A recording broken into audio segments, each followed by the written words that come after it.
Well, good evening. Only seems a couple of days since we were back here. So, welcome. Tell it Swindon Town, can't you? It's never a dull moment.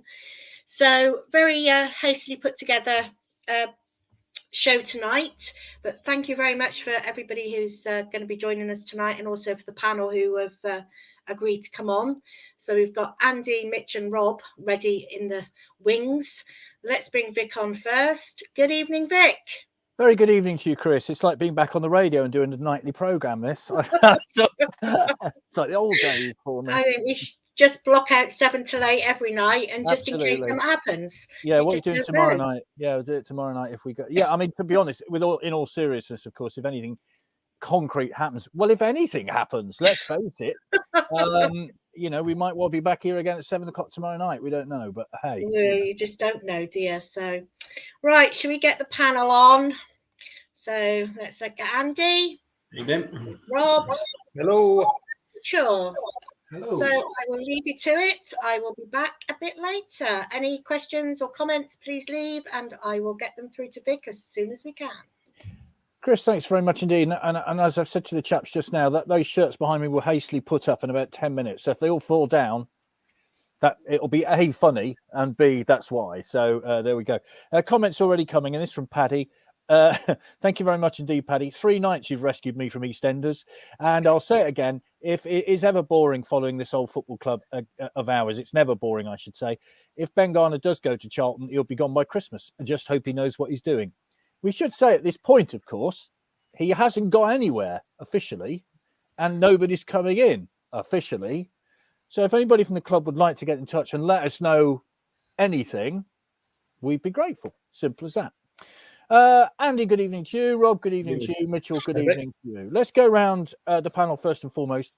I mean, Andy, I guess you were the same as me. I'd happily watched Somerset beat Kent last night in the 2020 on the telly. Everything was fine. I actually was listening to the Soton Broadband Lounge as well, so quite happily listening to that. And then it all goes mad. This rumour, or whatever it is, starts, and here we are again. What were your thoughts? Well, it was late last night, wasn't it? As you say, happily watching Somerset dismantle Kent. With all of these things, you just see it was a sort of South London news or something, and you think, oh, it's just someone, having a bit of fun. And then it just grows arms and legs. And by this morning, it was just, awash with it. And it just, I was just so disappointed in a lot of ways because, I'm not, I like Garner. I'm not one of these anti-Garner fan people, but it was just, I was thinking, here we go again. Another sort of disruption. We've just got had a really sort of difficult Thursday night. We had a bit of good news with the retained list and the positive.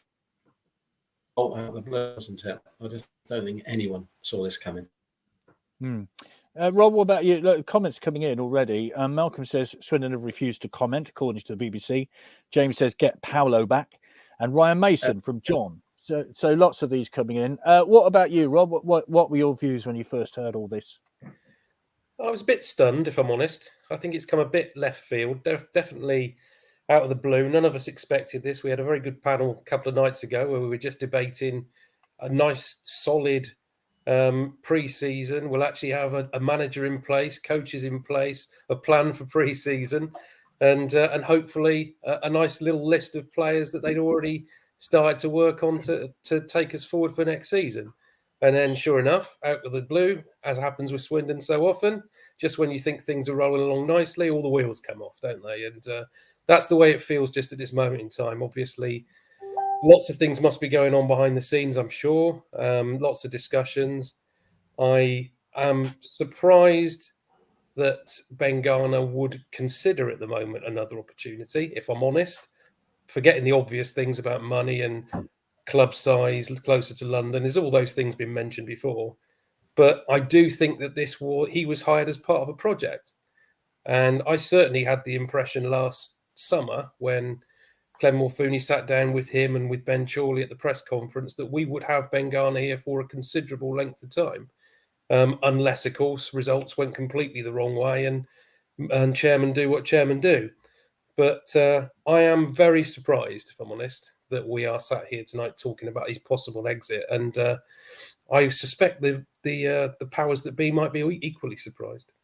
Yeah, Neil says, yep, indeed. The other night on here, we were all saying how we look forward to a settled pre-season and full transfer window with the manager and all his team in place. Kerry says, hello, Kerry. Stuart Pearce would be cool. And Jerry says, if he does go, would the club consider Mickey Duff? Obviously from not far up the road. Mitchell, your views, what would you say? Similar to you, I was listening to, obviously, Sir Tom Broadbent last night, and then just kind of came in out of nowhere, and I was like, just gossip, and then started to have a look at Twitter, and it's one of those things where there's no smoke without fire. So I expected to wake up this morning and by 10, 11 o'clock just see it. I'm one of the, but let's make it clear, nothing's been confirmed yet, so this is all just hearsay, and that's just kind of guessing. I was openly, not a Ben Garner fan, been very open about it, not a fan. I was starting to come round because I could see that he was learning, you could see that he was developing and he was learning on the job. I don't think he'll get, if he does go to Chod, I don't think he'll get the ability to learn on the job. I think they're a lot more cutthroat. The period that we had where we were struggling, they would get rid of him. They're not in a situation where we are. But did they know this was coming before? If it is happening, this just, in my opinion, just why? If it's a bigger club, closer to home, a bit more money. But he was preaching loyalty a few weeks ago when he was concerned that his players were going to leave and do the exact same reason. So when, I think that I hope that they appreciate that we're building something here and all these things. I feel like something might have happened, which then raises another red flag. There's a few red flags going in my head at the moment with the club before this situation. It just puts another red flag in there. But as a classic Swindon fan, I've just got crazy trust issues. Okay, fair enough. I've just had a message from a mate of mine who's an Exeter City fan. Hello, Andrew. He sent me a picture of Paul Tisdale with his thumbs up. I'll just throw that one in. Always mentioned, isn't he? Hello, Joe. Not worried about Garner. It's the players that might follow, and we'll pick up on that in a moment.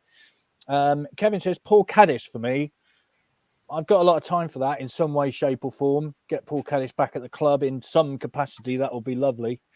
Carl says, if Garner goes, I'd love to see a big name who attracts top players. Next step in rebuilding our club back up to where we used to be.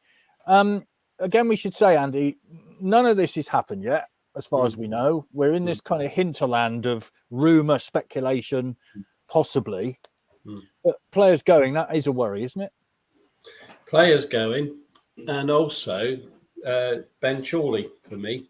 I think Rob alluded to the fact that it's a project, and I sort of thought that was the case. We've got this, possibly a model similar to Bournemouth where we sort of develop and the bits were sort of falling into place.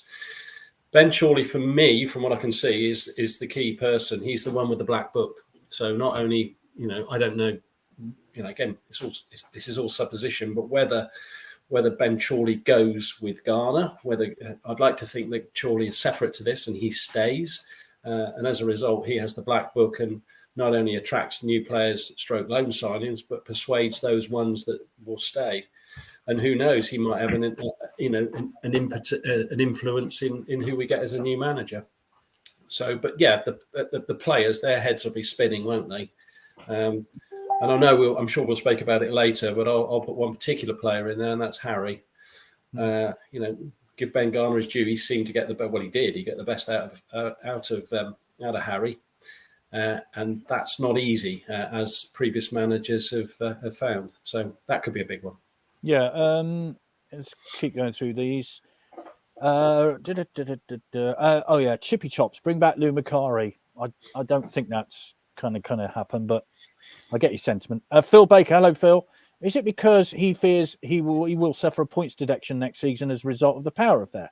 If so, it will make recruitment difficult. Staggered Garner wants to go to a hire and fire club rather than stay with a genuinely good chairman. James says Charlton were also linked with Matt Taylor, but he's come out and rubbished those rumours. Why can't Garner just do the same thing? Well, Rob, there might be an obvious reason why he won't do that. What about that? The players he might take with him. The obvious ones are Louis Reed, aren't they? Jack Payne, Johnny Williams, H. McCurdy. There are certain players you would think, yeah, he'd fancy them. Absolutely, and I think we've all seen that they're all capable of playing at a higher level as well, which is one of our key concerns that we thought we'd put to bed with the likes of Johnny Williams and Louis Reed miraculously having signed contracts that we weren't aware of when we saw the retained list. So yeah, I think we all share the same worry, don't we? It's managers as much as, and coaches, whichever you call them, as much as you like to keep continuity, they are replaceable. Your players who you know and you've watched all season, that's far more difficult to replace. And a new manager, new ideas, whatever that might be, if they don't follow the tried and trusted project route that we've just been discussing, and if, for example, Ben Chorley isn't at the club any longer, you're starting from scratch, aren't you? You really are looking at base value once again, possibly a completely new coaching setup, completely new coaching team along with a manager, and potentially what is it, 9? Is it 9 or 10 players who've been offered contracts that we need decisions on? Yeah. So there are an awful lot of balls being juggled in the air just at this moment in time, and I suspect there are very many discussions going on. But like Andy just said, if Ben Chorley stays, I think that then gives you the continuity you need to know that the way that Swindon will continue to play, and probably the new coach, if it is a new coach that comes in to coach the team, will be just that. It won't be an active manager who's head of recruitment as well. It will be a coach for the team, and that for me makes me think that any new coach coming in is not going to be one of these big names that we're talking about. It's likely to be somebody who's come up through the ranks, possibly coaching at a big club elsewhere that we may not have even heard of. Yeah, interesting. Of course, Manny Ogbo, I think it's from southeast London, sort of neck of the woods, isn't he? Which is another factor. Callum says, thinking truthfully, Swindon needs a young coach who is learning. Ryan Mason is a great shout, but maybe he wants to learn more under Antonio Conte. Ben Chorley is crucial to retain. So left field, how about Matt Taylor? Don't forget his coaching role. So we'll rule out most of the managers spoken about. Ben Chorley will decide. Also, I would give Cad's role. I'm guessing you're thinking about the one who played for Swindon, Matt Taylor, as opposed to the Exeter City Matt Taylor, who I think has already sort of said he's staying at St James Park. As much as anybody says they're staying anywhere, who knows? Hello, Carl. Chris Houghton's not working, if I'm right. Sean Deitch might like the job. Money, Mitchell. Money. I think I would imagine. I don't think we're going to get Sean Dyche, if I'm going to be honest. It's a tough for me. There's a name that I actually haven't seen go out there yet, and it's Kieran Dyer. Kieran Dyer, young, recently left Ipswich, is one of the, I think, under 23s manager, looking for a bit of experience, still young, a name that could bring people in. That's a potential name that I think would be worth. Obviously, it's got the connection with Simpson, could bring him back. But my heart is, if he does go, and it's the most important thing for me is what everyone else just said. Ben Chorley is the most important part of this team. I've said that the whole way through the season. How he got that squad together in the situation, he is fundamental. But my choice would be Richie Wellens, and whatever money we get, if we get any money for Charlton, is to put that money and go and get Richie back. Well, interesting. What about the players, though, Mitchell? What, obviously, there are some great players that we've seen perform this season, and if we lost them, that would really rip the heart out of the playing squad, wouldn't it? The ones who have signed contracts, they signed contracts. So unless they're going to pay us money for them, it's them. Well, they'd have to pay money for them. It's as simple as that. Yeah, it's the ones on the edge that have been offered the contracts. I think if you think you bring Richie, then he signed Jack Payne, he signed AK, he signed a lot of these people who are Rob Hunt. He signed these people are the people that he arguably signed. So there's reason for them to potentially stay. I think people who have the connection with Ghana through Palace, so your Egbos and your Johnny Williamses, I think Johnny might be regretting his decision if he does go, because obviously I feel like he was here purely for Ghana and Ghana only. So it's a difficult one. I think mine would be Richie Wellens. I think there'll be a few players. I don't know how him and McCurdy would see with each other, but I think there's a few that are on the edge that we might be able to get back across by bringing them in. But I just think he's got unfinished business, and it never left the way we wanted it to leave, or some of us wanted it to leave. So that's who I go with. Okay, fair enough. Anthony says Chorley's been behind the scenes for about 2 years. He brought in Garner and most of the playing squad this season. Graham, hello to you. Ivek, I'd throw Colin Coldwood into the mix. Previous league experience and an indelible affinity to the club. Thoughts? Andy, thoughts? Well, he's a legend, isn't he? But am I right in thinking has he not just gone somewhere from Northampton? He was assistant. He was at Northampton, yeah. Did he not go somewhere else? But I mean, obviously a legendary status. I mean, he's. I don't think he's one that really wants to be sort of a manager role. It's more a coaching role. I don't know. You can sit there and you can. We can go through any number of people and everything like that, and the chances are, one would like to think that there is a process in place. There's the Clems and the Robs of this world have got a provision should Garner ever leave, even if they choose to have got rid of him. That, you know, obviously it's a moving feast. Managers are always coming up, but they've got a plan in place. So, I mean, you can sit there and throw all sorts of people out. Sol Campbell allegedly is a favourite, but I just don't know where that comes from and why. To me, it's more about one of the positives. If this is happening, it is, you know, the end of May. We've got 2 months to the end of the season. The beginning of the season. So that gives us a bit more time, a bit more than last year. I just wish it was. I wish we'd have. I was having a look. The longest we've had as a manager, I think, is Richie Wellens, is 2 years, and then Cooper was a bit more than 2 years, and Andy King was 3 years. It would just be nice to have a bit of continuity. That's the key thing. And it's I wrote down some of this. It's very rare that we've actually had a manager in place at the start of the season and also go through to the end of the season and have the following pre-season. I mean, that's happened something like 3 times in the last 11 years. That's my biggest frustration with all of this. You know, Garner could be dispensable. You could bring someone else in. It's just trying to build this continuity. Yeah, Steve. Hi, Steve and Michelle have both told me that Coldwood's going to Swansea. Is that what you were thinking about? That's it. Yeah. Yeah. And Steve also says, what about Luke Garrard at Boreham Wood, former Swindon youth player? Done well at Boreham Wood, hasn't he? He's up and coming. Seems to play decent football, that kind of thing. Dean says, at least we're in a stronger position than 12 months ago. I'd imagine we have stronger candidates this time round than we did 12 months ago, all part of the Swindon fan experience. Ain't that the case, Rob?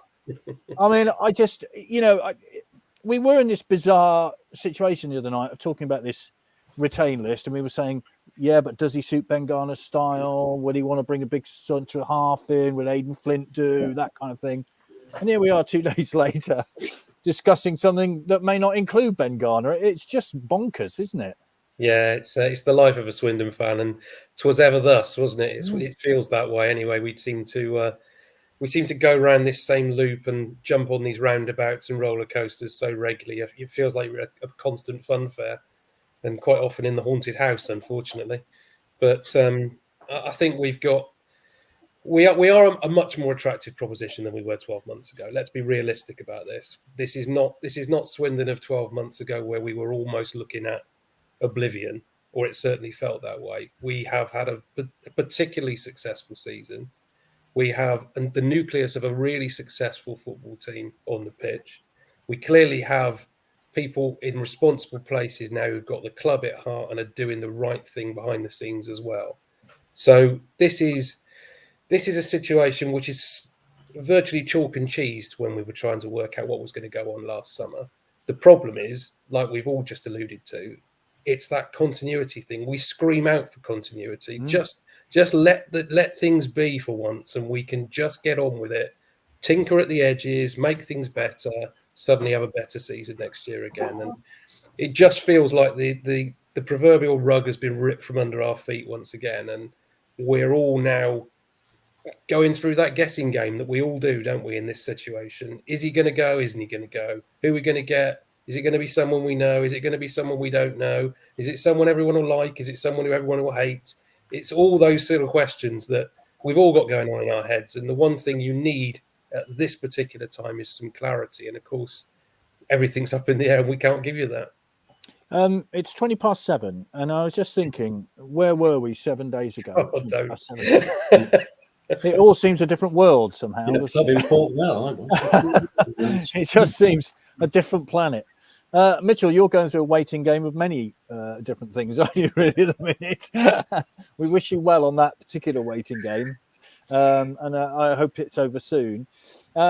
In the light of this rumour, does the panel think Dion might go to Charlton rather than Orient, which was the assumption? For me, DC not good enough for League One. Well, that's up in the air, isn't it? Hello, Nick. If those players all go, we'll be in a similar position to last year, but with a stronger chairman.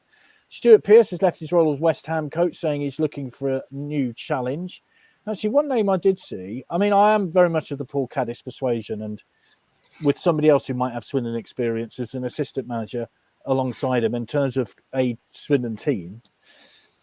But Mitchell, I saw one name earlier today and I thought, well, that's really interesting. Mark Noble, he's just packed up as a player at West Ham, hasn't he? And maybe I think people are worth more than they are, because these players these people that people are mentioning, so your Ryan Masons and your Mark Noble, there's no way in a million years that we can afford it. Even these Michael Carrick, even if they're trying to cut their first job, there's no way we can afford these people unless they're willing to just come and do it for the experience. Maybe I'm deluded and don't think they'll do it, but if you look at these names now, somehow they get to cut their teeth in the Championship. Your Frank Lampard's first job's Derby, your Steven Gerrard's first job's Rangers. No one really comes down to League Two, let alone League One. No one's going to come down to League Two. I could be wrong. I just think we're going to get, as long as it's not, an old type of, John Phil Sheridan. Brown, Phil Brown. Those type of managers. And to be honest, I was buzzing when we got Phil Brown. I couldn't believe it, and that was wrong. But as long as it's not one of those type of guys, and I'll take a Luke Garrard or because the way we run as a club, it's you are the coach, you are not the manager, and it's you don't have a choice in who we buy. That's Ben Chorley's role. So whoever comes in needs to. If it's an old experienced manager who's like, no, I've done this for years and it's not going to work in the way it needs to be. Someone who's hungry and fresh and wants to play the right type of football, and that's the only thing. I think it might be somebody we just don't know, because when I heard Ben Garner, I was like, who? So I messaged my friends from uni, Bristol Rovers fans, and they pretty much got him spot on. When it goes well, great. When it doesn't, he doesn't know what to do. And they pretty much had that spot on. So I reckon it's going to be somebody that we've just not heard of. Someone that Ben Chorley knows, worked with him, highly regarded, and just gone him. But I wouldn't be against Paul Caddis, like you said, with somebody slightly more experienced side of him. Have no issue with that. Interesting. Steve says, retain list out 5 p.m. on Tuesday. Reports is that the manager gone at 10 p.m. Thursday. How much say did Garner have in that list? In future, managers need to be added to the retain list. I mean, I jokingly said maybe managers ought to be on a loan system because they seem to only stick around for a year, much like loan signings, or even 6 months these days, don't they? So I have a young manager like a Mark Noble, and not an old journeyman manager looking for a last job before retiring. Gerard, thank you very much indeed for that. Wonder what's happened and wonder what Clem and Rob are thinking doing. The plot thickens. Thanks, guys, for another good evening catch-up. It's our pleasure. That's what we're here for. Hello, Greg. What if Ben Garner didn't get the Charlton job? Could he carry on as manager now that we know he was interviewed? Interesting. I did put that to you all a little earlier. Andy, what do you think? Well, it's the classic sort of, is his head turned, and how long is it before someone else comes in, because it's sort of hiring and firing time of the season. But you'd like to think that if he was unsuccessful, that he's professional enough to just say, right, let's get on, get back to this and get on with it. I hate to think that his head was turned last Thursday night. I mean, was it Johnny Jackson? He was it May the 3rd he was sacked, the Charlton manager. So, was this going around in Garner's head? So if he's professional enough, he could get back. And I'm sure we would, if he was committed to it, we would forget about this. But and that wouldn't be a problem to me, because I'm saying I keep coming back to the fact I want continuity. Rob, you're shaking your head. I guess you disagree with that. The sentiment of come back to the club and pick up where you left off, I fully endorse that. But he'll never be forgiven. I'm afraid there's too many people who at our club now who've already written him off. He's gone as far as they're concerned, and you don't just win fans back like that. He could come in and win the first 10 games of next season. The first game that goes wrong, it'll be his head's been turned. He's obviously having conversations with somebody else. He doesn't want to be here. He's got no future here now, as far as I'm concerned. I think the damage has been done as far as that's concerned. I'd love to think we'd all be big enough and open enough to be able to welcome him back, but that doesn't work like that in football. It's Swindon, I'm afraid. So I think we are, irrespective of what happens with Ben Garner now, and let's be honest, we don't know the conversations that have happened behind the scenes. No, was he tapped up? Was he? Did he have a conversation, an open, honest conversation with Clem and with Rob about his future? None of us know that, and I really do think if you were a chairman, you would feel extremely let down at this moment in time if he's gone and spoken to another team, even if it's with your blessing, because you will obviously be thinking he's clearly not coming back. I presume that he would have had to get Clem's blessing as he's under contract. Well, I will throw Forest Green Rovers into the situation. I knew you was going to say that. So we don't know. Yes, you're supposed to. Go on, Mitchell. What were you going to say? Well, one thing, let's take it out of football context and put it into normal life context.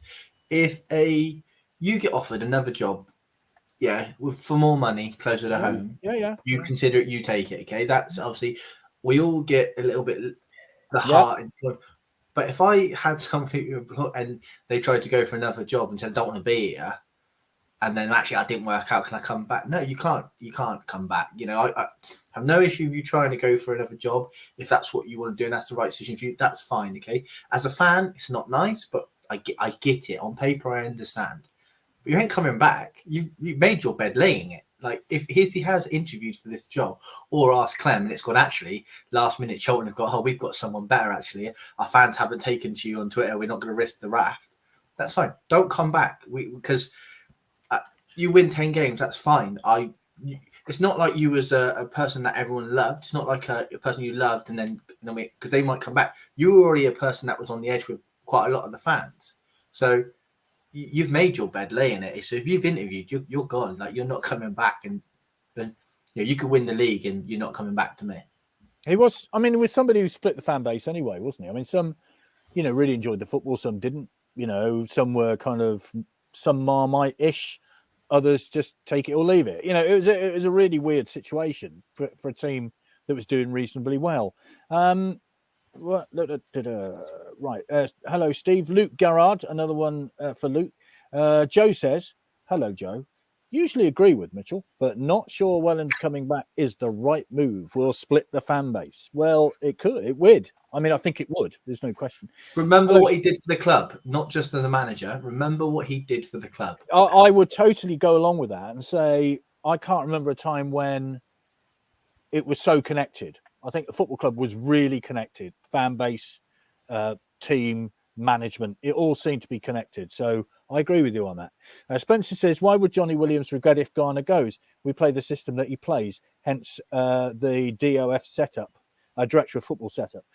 Darren says, Owen Doyle and Paul Caddish, joint player coach.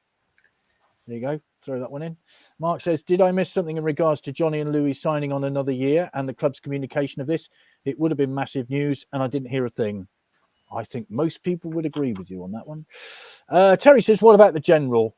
Anthony Grant. The Grant. Wonderful, wouldn't it? But I think he needs to he needs to do a little bit of experience first. Well, then I suppose, with somebody else.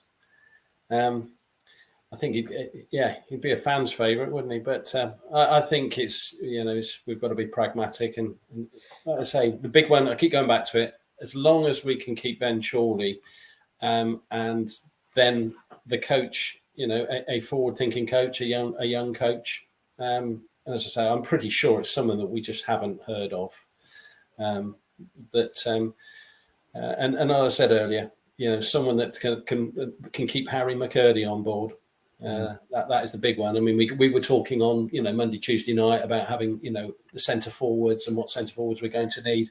There's a man that scored 24 goals that hasn't done that before, and it was clearly something that Ben Garner had him had his mark. So I don't know. It's just so annoying. That's all I can say. Just cross. Yeah. Let's not forget Harry McCurdy's had a new haircut, which that was making news. Yeah. That was making news 24 hours ago. We were all talking about his haircut. It was probably the reason. He knew that Ben Garner was going, so he got a new haircut. Claire, hello Claire. For continuity, absolutely Ben Chorley is key. I'd like Ryan Mason or Luke Garrard. David says Flint, player manager. Anthony says Phil Brown. Let's throw that one in. Lee says wouldn't mind Paul Trollope. I'm not sure where Paul is these days, but and what about Ben Chorley himself as manager, Rob? That is an interesting one, isn't it? I don't know whether he wants that gig or he's happy with director football. I don't know. I mean, I'm sure he's been asked that question before, Vic. Yeah. I'm sure we've heard that one before, and that's just not his skill set now. He wants to do the recruitment side of things, and that's what he feels his key skills are. And I don't blame him if that's where he thinks that he can do the best of to his ability. Then by all means stay where he is. We haven't mentioned, of course, Messrs Lindsay and Marshall, who have been fantastic behind the scenes alongside Ben Garner this year. If they also turned out to be on their way to a different club in the southeast of London that we can't mention yet because nothing's been confirmed, then that is not only a hole to fill with the actual coach, but you've got a whole coaching setup that you need to bring in new people for. So if that is a new manager stroke coach, whichever arrangement we go with, do they bring their own people? Is that more compensation to pay out? There are so many other factors to consider. Yeah. Stephen, when does the panel think Charlton approached the club to speak to Garner, and what sort of compensation would we get? Very big question. We'll ask that in a minute. I don't think Charlton know who they want. They're still reporting that Charlton are interviewing. What happens if Garner don't go? It seems to have been dragged a little to when the news came out. Kim, hello, Kim. I trust Clem's judgment. He's turned it round so far. If he doesn't get the job, would you sack him now? Thoughts? Well, he's on I think it's a 3-year contract, isn't it? So if you sack him... We won't sack him, will we? We'd ask him to leave. We can't afford to sack him. Yeah, absolutely. Hello, Pete. Hi, Pete Lango, former youth player. Agree, we could never in a million years afford some of the managers people are talking about. What about Ferry and Caddis, says Graham. Ian says, in any other job, it would be okay to interview elsewhere, but not in football. I mean, Mitchell, are we a little bit odd like that? Because it is fair to say, I've been in jobs where you say, look, I'm going to go and apply for this job. And then if you don't get it, you don't get it, but you go back to the job you had. What is so odd about football that means they can't do that? That's what Bracey said earlier. In the real world, it's acceptable to do it, but here it's not, because it's not just a job, is it? It's the football club is not it's a livelihood. It's I think you think when clubs go into administration, any other business, you're gone. But when it's a football club, they don't. They try their best to keep it going and keep it afloat. So it's it's a part of the community. You could arguably say it's like a religion. It's we're all in a marriage. We're all committed to it, and it is what it is. But we're committed to it, and the person leading it, we want him to. If we're committed, you need to be committed. And if you're not committed, if you're the captain of this ship and you're not sailing it in any direction and you're trying to jump ship, why should we carry on working behind? Why should we carry on caring if the person leading the ship is trying to jump?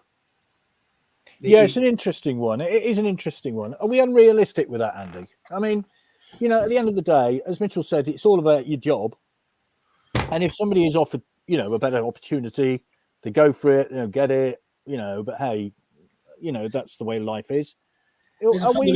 There's a fundamental difference, isn't there, between Ben Garner's thoughts on Swindon Town and mine and yours, and that is that we are what Swindon till I die.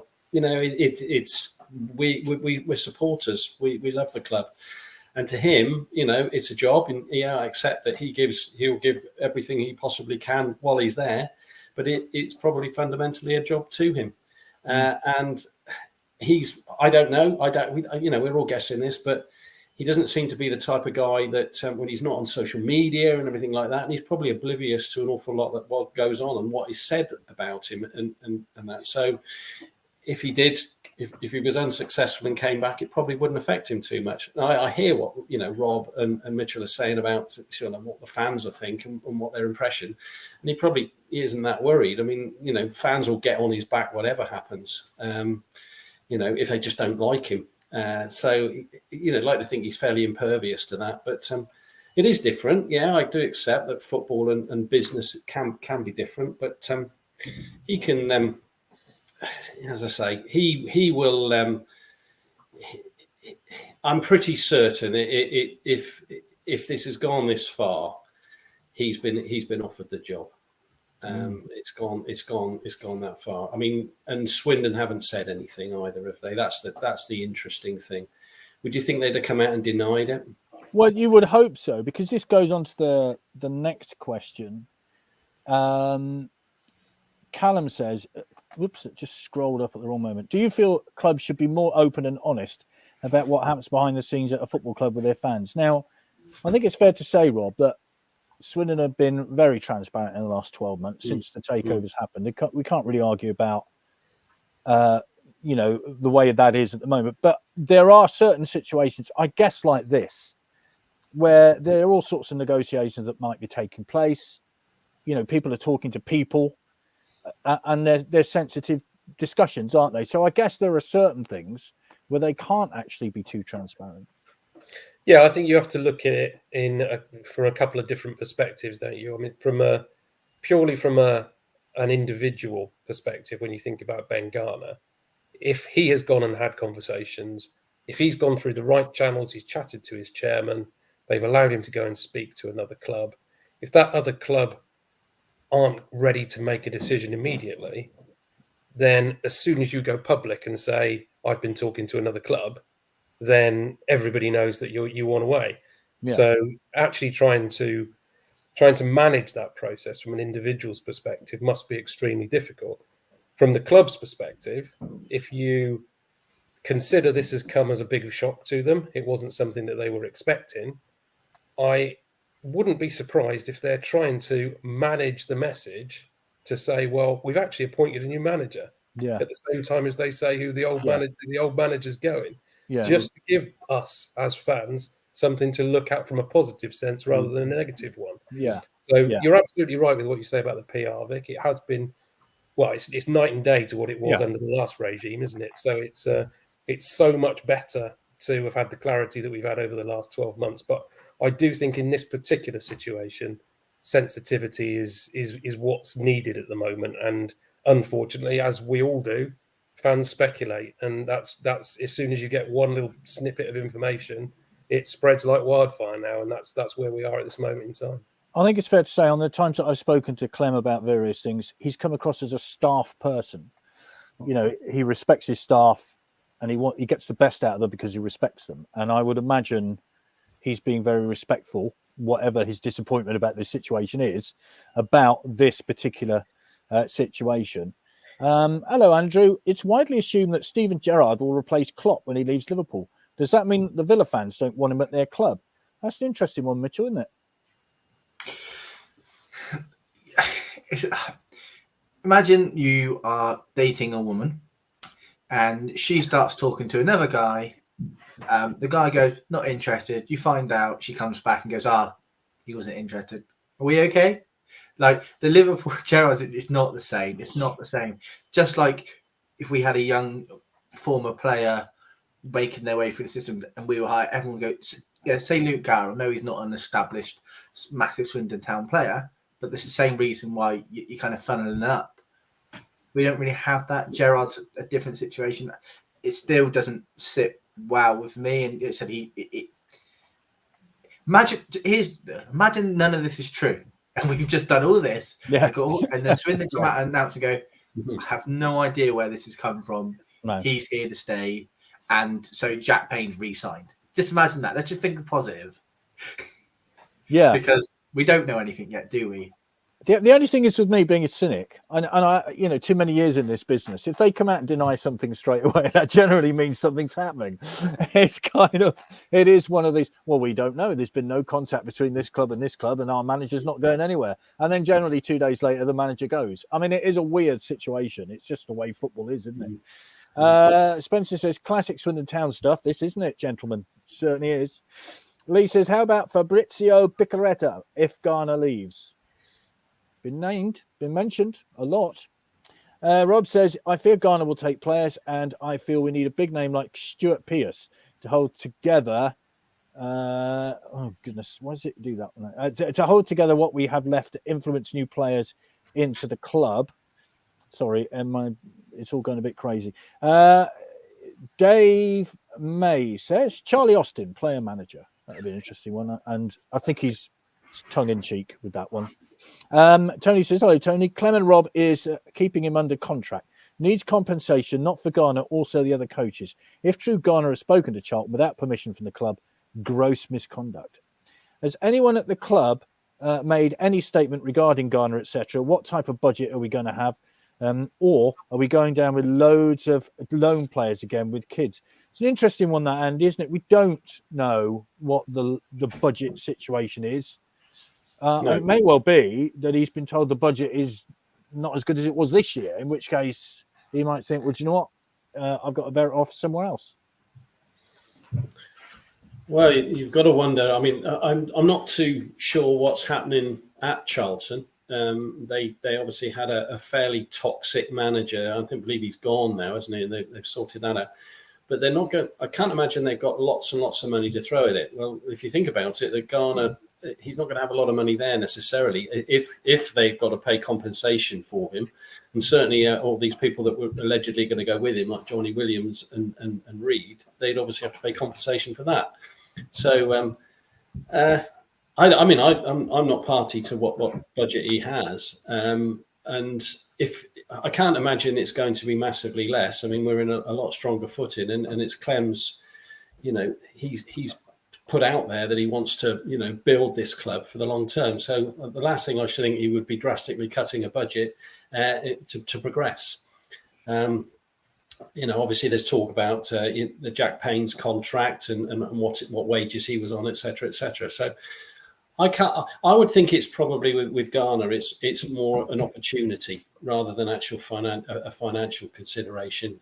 What budgets he's got. I mean, the fact that he is a South London, comes from South London, you know, just fits. So no, I'm not sure money would necessarily be the big thing, but I don't know. Can Swindon have Clem and Rob on about the subject of managers and players want to leave, which they sign contract and then go elsewhere? Well, we are trying to line up Rob and Clem at some point in the near future, but obviously I think they might have other things on at the minute. Rob hit the nail on the head. The social media must be managed correctly with the hiring of a manager swiftly, especially for those fans who haven't committed to buying their season ticket. That's an interesting one, Rob, isn't it? Because I've seen many people say today that they're not going to buy a season ticket until they know what's going on. Well, there's several things, isn't there? There's the players who aren't under contract will have no idea who their manager is. That'll make them look around elsewhere. But yeah, as you say, football, we know this has been revolutionary this year for me. It's a generation since we saw so many fans following Swindon on a regular basis. And young fans. Yeah, exactly. Filling out away venues almost week after week. And the last few weeks, filling out the county ground week after week as well. And we haven't seen those sort of days since the heady days of the High Championship Premiership era. So we're talking nearly 30 years ago. And I'm sure the one thing that Clem really wanted to do this summer was to put bums on seats permanently for next season. And he'll get that by a number of different things, wouldn't he? Initially, he would have wanted us to have got promoted. Of course he would. And that would have just raised the game straight away. With that not happening, I'm sure he wanted a couple of perhaps marquee signings, the likes of a Johnny Williams of last year, to stick with what progression we'd already made on the pitch. Now all of those packs of cards have come tumbling down.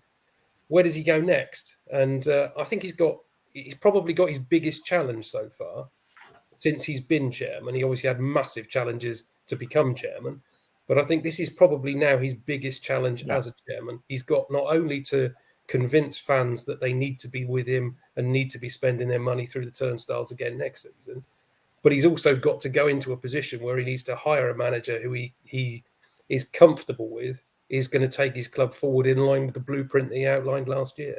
Yeah.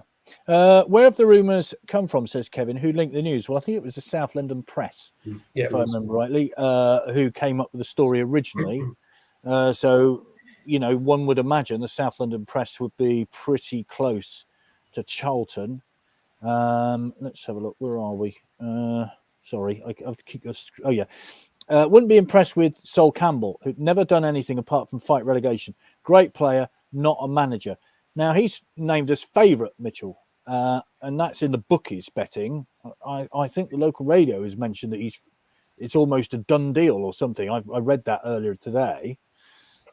I don't know why people are so against it, and it seems like everyone's against it. He kept Macclesfield up. I know Southend relegated, but they were pretty much already relegated. I don't know what people have got against him personally. He's not the person I'm going, oh yeah, absolutely, Sol Campbell, 100%. But it could be. I feel like it could be a lot worse. He's played at the highest level. He's really made it very clear to everybody, every man in his dog, or anyone who want to listen, that he wants to cut his teeth in manager, and he doesn't believe he's been given a fair chance. But he had the Southend job. There are a lot worse people out there we could end up with, but I just don't think he would fit in with the Ben Chorley situation. I think he'd want input in that element. And for that reason, I don't think I'm not against it. I don't think he's just the right fit, because to me, I don't want to see Ben Chorley go. So whoever's going to complement what Ben Chorley's going to do, I'm happy with that. But it's not Sol Campbell. And the comment about somebody, not renewing their season ticket until we know who the manager is, I think that's crazy. And maybe that's just me. It doesn't matter who the manager is for me. It doesn't matter who the players are. I will be renewing my season ticket. The only time I wasn't going to renew my season ticket was last summer, when we were, to get rid of Power. That would have been the only time. That's the only thing that would have stopped me renewing my season ticket, if it was like a mutual agreement for the best of the club. Regardless who the manager is, who the owner is, who the players are, I will renew my season ticket. I'm Swindon. I'm not the fan. I'm not the player. I think the deadline for cheaper season tickets is coming up, isn't it? What's today? 3 days, I think. Today? Yeah. So it's That's 26 existing season ticket holders, isn't it? Sorry? Existing season ticket holders. Yes. Yeah. Or you can, if you're a season ticket, you can buy, like I bought the one next to me for my son. So. Yeah. Lee says, here's my theory. Ghana will be gone by the weekend and you guys will be on every day next week. Goodness me, it does feel like the old days on the radio. As long as it's not the late show, that's great. Dean says, I'd love somebody like Leon Rossignol from Derby. Interesting. I've seen his name a few times. His dad did all right at Torquay, didn't he? So we'll see. Port Vale fans stirring it up, says Kevin. Gosh, I keep getting stuff about Port Vale on Twitter, and I just can't. Why do I get that? It's now 3 minutes into the game, by the way. Have they scored at this stage? I can't remember. Yeah, we're just about to have a penalty appeal turned down. Oh, we are. Yeah. Penalty appeal We just missed an open goal. Yeah. Oh, God. Why are we remembering that? Weren't we after Michael Flynn at some point, the Walsall manager? He was named, wasn't he, in the frame before Ben Garner got the job, Andy? But I guess he's at Walsall now, isn't he? So he's got a project of his own, isn't he? Yeah, and he would be, he was the Newport one, wasn't he? So we would have lots of big people and lots of long throws and a very muddy pitch. He improved it. He did improve it. They did start to play. That was that one season. He did really improve it. I wouldn't have been dead against it. And I think Walsall will be up there this year. Yeah. As I say, we could go round and round in circles by it all. And as I say, it's this. I keep going back to that point about if Chorley stays, it'll have to be a coach type player. 100%. If it's if Chorley goes, then you can have the choice, can't you? You can have someone that wants to be a manager and have involved in the sort of transfers. Now that is the big thing, the big difference, because if the coach comes in, then he can just focus on the players and get ready for the season, and hopefully Chorley can then worry about getting these players signed, getting the loan signings in, and all that good stuff. So that to me, that's the big question. I keep going back to. That's the big question that I'd like to hear. What happens? The club comes out in and saying it is Garner going plus the 2 Scots, or other people as well, including that fantastic medical team that we've had. I'm sure. Well, I think that's a biggie. If we keep that medical team, that is essential. And all that good stuff. Because that's made such a massive difference too. I know it was difficult the season before last, but we've said on previous podcasts, just look at Matty Baudry, look at Johnny Williams, and what we've got out of them, and it's got to have been down to that incredible medical team. So. Yeah, definitely. And on the subject of a pitch, Spencer says, on positive news, work's being done on the pitch with the drainage and the Arkle seating near the away end. Under power, we had no stadium improvements. Team Clem. Well, Rob, you saw that pitch more than we did last season. It looked pretty dreadful, didn't it? It was horrendous. I was just wondering, actually, whether if Johnny Williams does end up going, whether they'll give him a bit of the pitch that he fell on most regularly. All of it. But no, you're right. I mean, it's compliments all round, isn't it? Pretty much this season. The only thing that didn't happen was that promotion, because the pitch was magnificent. as good as any we saw elsewhere. Again, it's credit to where they are, because they didn't have the investment in that pitch for several seasons. So to have kept us at the level that we were at during that horrible season a couple of years ago was incredible in itself. And then to have improved it like they did, such short notice last season with incredible, really very little opportunity to spend any money on it. I think they did an incredible job. And again, behind the scenes, there's lots of things to sort out, but there's lots of things that are good as well. Yeah, Marcus Cassidy and his team deserve great credit for what they've done. And, I've been lucky enough the last 2 or 3 weeks to wander around St James Park of a Thursday morning and sporting memories. And 2 weeks ago, it was completely sand. Last week, there was a little bit of grass. Now, it's completely covered in grass. I mean, technology on pitches has moved on. Well, I was going to say bucket loads, but I guess there are bucket loads of stuff on it. But it's incredible the way these people work on pitches. And, especially Marcus, when you think how short the close season is. Absolutely. And Marcus, 2 weeks. And the budget, I think Marcus I speak to him briefly last year when I was walking around, and he was saying, him and Alex were basically saying the type of pitch we have against loads of people in the league, and even I think Newport's has been improved, is ours is grass, whereas quite a lot of people have the combinations like fake grass within the grass to help it deal with it, and ours is pure grass. And even with a collapsed drain down the right hand side, they've managed to keep it looking sensational. You considering how bad and swamped that was during the COVID year, you could see it down the right hand side because it all collapsed. Unbelievable. Well, look, I don't know if you can see that. That's just sand, St James Park on the 12th of May. A week later, there's a little bit of grass. Today, that's St James Park. You wouldn't believe it, would you? It's incredible. And, as I say, groundsmen do a wonderful job wherever they are. And I think, they deserve great credit, and especially Marcus and his team. Right. Why would Garner tap up players at his former club under contract, especially if he's looking to move up a level? Agreed, he has good links with Egbo and finances may be more attractive, but he would be spreading his net wider than STFC. Also, Garner is a coach. He's not renowned for recruitment, which does beg the question. I mean, I don't know. Charlton got a director of football. I guess they have already. I don't know. No. And I think the Charlton are getting him in for there won't be the project. They want to get out of Div 1. They consider themselves a Premiership side, don't they? So I don't think he'll have the time to start playing, building the system. I think it will be instant results. So there's a challenge to say that bringing players from Swindon who are very good Div 2 players and potentially good Div 1 players, he's got to be looking at potentially Championship players, has he not? Yeah. So would he be going after Egbos and Johnny Williams of this world? I mean, Johnny Williams is signed for us, and let's face it. So are these players Championship standard? They do have a director of football, do they, Mitchell? Yeah, Steve Gallen. Right. Rings a bell, that name. Why does it ring a bell? He was a caretaker for QPR in 2009. Yes. And played for Doncaster. And no, not really. Nothing special. Yeah. Yeah, I do remember the name. Yeah. Michelle says, amazing what Garner did for us over last season. If we didn't have him, perhaps we would have been near relegation. The other Ben had a crucial part too. Feel Garner had unfinished business, but too late. Very important we hold on to Chorley. Perhaps the next manager will wear some STFC branded kit on the touchline. I know it's not that important, but fans like to see it. Even Di Canio used to wear a scarf. And I think we all look back fondly on that moment at the end of a game, don't we?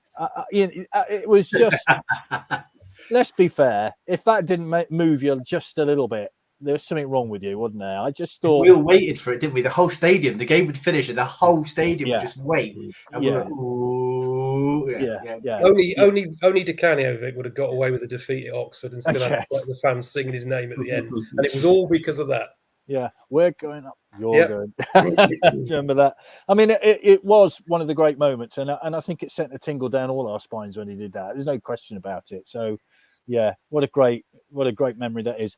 True supporters will follow the club no matter who in charge. John Sheridan, anybody? No, I don't think anybody. No, that book's closed. Conroy scores a goal. That book's closed. Don't hear that name again. Done. That's ever. Yeah, ever.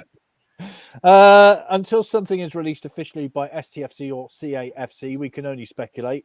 I think that's what we've been doing for the last hour because there ain't nothing else.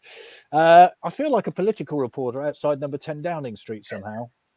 So what is the latest? Well, the door's still shut. That's it, really. Ricky, hello to you. Only at Swindon. I'm with Mitchell. Doesn't matter who the manager players are. It's the club and the name we support. Helps if we do well. Yes, it does. Adi Vivash, assistant at Coventry. Interesting. Good old AD. Very cool, isn't he? Siren Way. Yeah, I knew AD really well when he was a young player here. And, top bloke. Get Wellens back, says Tony. Unfinished business. Use the compensation from Charlton. I don't think Richie wanted to leave as the compensation went into somebody's pocket. Sean says, Rob, I've heard from a good source that players under contract, a clause will be part of Garner going to Charlton, will not be allowed to approach them. And the ones in contract, but what about the ones on the edge? You haven't signed exactly. No choice, have they? No. And Steve says, did Di Canio ever get an STFC tattoo? I can't answer that question. Simple as that, really. So here we are. We've spoken for nearly an hour, and I do believe Port Vale might be a goal up by now. Is that right? We've had, I don't know what I'm saying. They would be by now, but we've ignored that. That doesn't matter anymore. No, it doesn't matter anymore. Let's leave that, park it, and let it go. Simple as that. Right, here we are then, nearly an hour done, and still no word from the club. I keep looking. What about Baldry as assistant or as a coach, player coach? Well, I've heard that before. It's not a bad shout. I mean, he's got a lot of experience, hasn't he? Gets on with all the players as well. Yeah, get him in for another year as a player coach, keep him happy, and he can decide how much he trains or doesn't train. One more year. I'm checking the social media. There is nothing on it from the football club. So that's where we stand at the moment. So I don't know. Still the messages coming in. So we'll do this as long as we get them. But let's go around then and get a final few thoughts from you. Andy, where will we be in 24 hours if you had to hazard a guess? I don't think the club can allow it to go on too long, can they? And I get it's like Rob was saying. Clem and Rob are businessmen, and they would have obviously a lot of this is sort of kept under wraps because there'd be lots and lots of discussions going to and fro. But I'd like to think that we'll hear something certainly before the weekend. Who knows? Like I say, the positive, they might have a manager in place so they can sort of like announce Ben's going and Garner's going and a new manager. But I would very much like, I don't want another 24 hours of this, the phone. I think I'm looking at it every 5 minutes, aren't we all? So, I'd like to hear something one way or the other within the next, but certainly by the weekend. Yeah. I'm waiting for 8:05. When as soon as we finish this, there'll be a message from Swindon Town saying, we're waiting for us to finish it. Not. Yeah. Rob, what are your thoughts? If I'm honest, Vic, I think we'll be having another conversation tomorrow. I think we'll probably be talking for a lot longer than maybe we expect. I think I'd love to believe that this is all going to be done and dusted and wrapped up in the next 24 hours. I genuinely don't believe it will.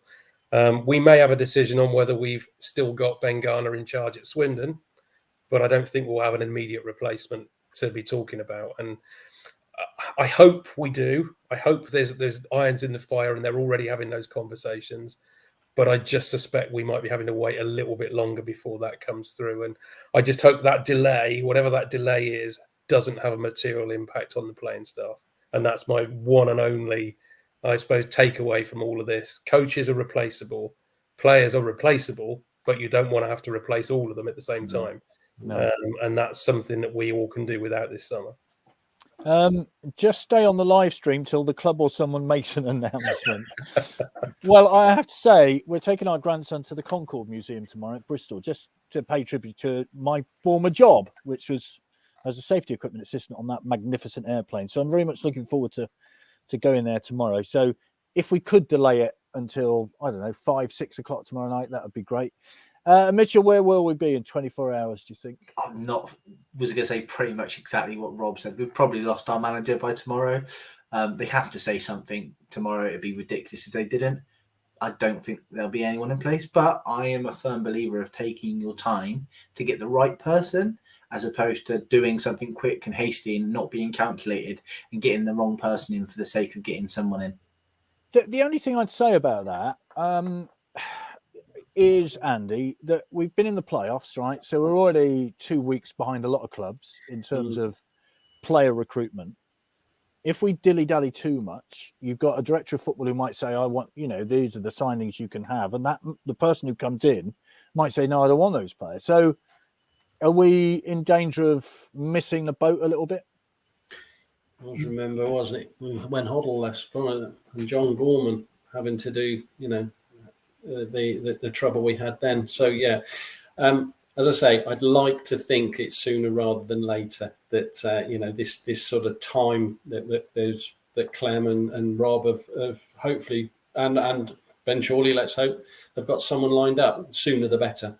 Like you say, it is a positive. It's this side of the pre-season. It's not sort of a couple of weeks beforehand. But yeah, the sooner we can get it all resolved and get these players nailed down, discuss them, and they're confident with the new manager and they can sign for us. Because like we said on Monday and Tuesday, we were very, very happy with the people that we've got, and we hope that those ones that have been offered contracts that do sign them. And then we can move forward. What about that, Rob? From your point of view, will we get left behind, or is it still early days? Well, it is early days, but I fear we will, because I'm sure a lot of the players that are out of contract on the 30th of June will be having conversations with clubs now, because they know that they're looking to try and fix themselves up for that new season. So the further you delay, the longer that you delay, the more difficult it suddenly becomes, and you've got a smaller pool to pick from. We all said, didn't we, on Tuesday night, one thing we don't want this year is to be our loan players to be the key to everything for next season, because that's what's come back and bitten us on the backside a couple of times this season. So you really do want permanent additions to that side, and you want the loans to be the special players that are going to move you forward. And I fear that if this does drag on, certainly if it drags on much longer past the weekend, then players will be looking at other clubs as well as us. It's not just us in for these players. It never is. So you don't want to be left behind. Do you not think it'll be more damaging to put the wrong person in Totally. the club? Yeah, totally agree, Mitchell. I think it's. I don't want us rushing in and making the wrong appointment. Absolutely not. And one thing we do have, as we've said many times before, we have Ben Chorley. He will sell the club to other players. But of course, that player is very unlikely to sign on the dotted line until he knows who his manager is going to be. So I don't want us rushing in. I don't want us making the wrong appointment. Absolutely not. But I certainly don't want us to be dragging our heels either. Yeah, the one thing I'd say, Mitchell, there's likely to be a big pool of players, aren't there, that would be available. I mean, I don't know the number, but, it would be in the hundreds of people who... Well, everyone was pretty much 1 year deals this year, wasn't it? Because of the situation with COVID, not just all lower league football.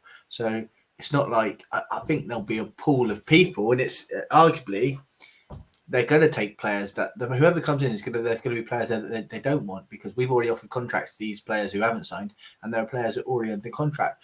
What they said, I understand there's not dilly dally for a month or so, But at the same time, I'm always a fan of take your time and get the right person, but don't take too long, because if you suddenly go, we're going to miss all these people if we don't put someone in now, that person doesn't sign the people anyway. It's it's Ben Chorley who makes decisions. So I think I'm going to say, if that person is from another club, certainly if it's from another Premier club, you never know how many players they might bring with them as well, which is also one of the reasons to take your time and make sure you get the right man.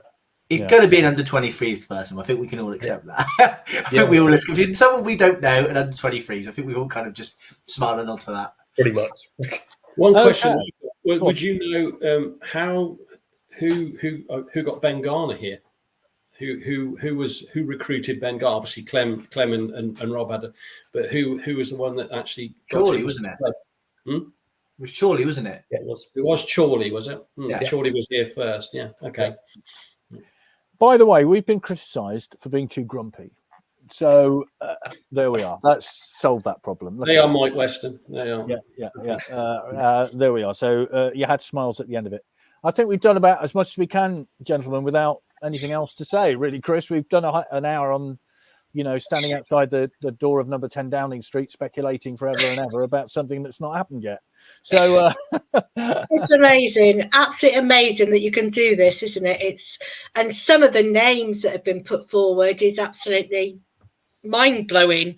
I don't know where some of these come from, but I haven't seen Jose Mourinho mentioned this time. He normally is, but he's not been put forward this time.